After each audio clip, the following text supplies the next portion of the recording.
ప్రియుడా, నీ ఆత్మ వర్ధిల్లుతున్న ప్రకారము నీవు అన్ని విషయములలోనూ వర్ధిల్లుచు సౌఖ్యముగా ఉండవాలని ప్రార్థించుచున్నాను. యోహాను రాసిన 3వ పత్రిక 1వ అధ్యాయము 2వ వచనం.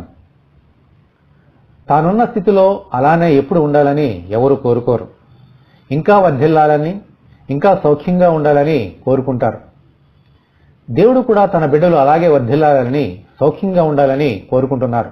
ఆమేన్.